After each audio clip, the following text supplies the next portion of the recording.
সুপ্রিয় দর্শক, আসসালামু আলাইকুম। আমরা এই মুহূর্তে যার সামনে দাঁড়িয়ে আছি, উনি নিজের পরিচয় উনি নিজে দিবেন। ভাই যদি একটু বলেন।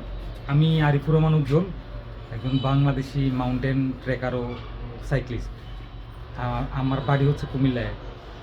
কুমিল্লা থেকে আজকে সাইকেল নিয়ে এসছি মঙ্গলে আসছি। ভাইয়ের মুখে শুনবো ভাই কিভাবে বিশ্ব রেকর্ড করলেন নেপালের মতো একটি দেশে গিয়ে বাইসাইকেলিং করে।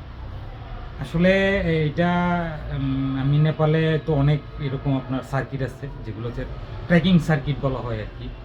আমি এরকম হচ্ছে 3টা সার্কিট করছি, একটা মানাসলু অনগুনা সার্কিট, আর হচ্ছে এভারেস্ট বেস ক্যাম্প সহ এভারেস্ট 3 পাস, তো যেটা ডিস্টেন্স ছিল 819 কিলোমিটার। তো তার মধ্যে হচ্ছে আমি আসলে বেসিক্যালি এটা সাইক্লিং ট্যুর ছিল না, এটা সাইক্লিং আর ট্রেকিং দুটোর একটা কম্বিনেশন ছিল। তো এই ট্যুরে আমি মাত্র 40% রাস্তা হচ্ছে আমি সাইকেল চালাইতে পারছি, আর বাকিটা হচ্ছে আমাকে সাইকেল ঠেলা বা কাঁধে নিয়ে মানে কমপ্লিট করতে হয়েছে।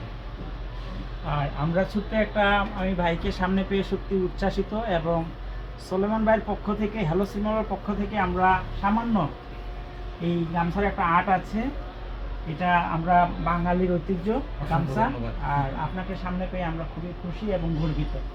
Thank you. আপনাদেরকে ধন্যবাদ।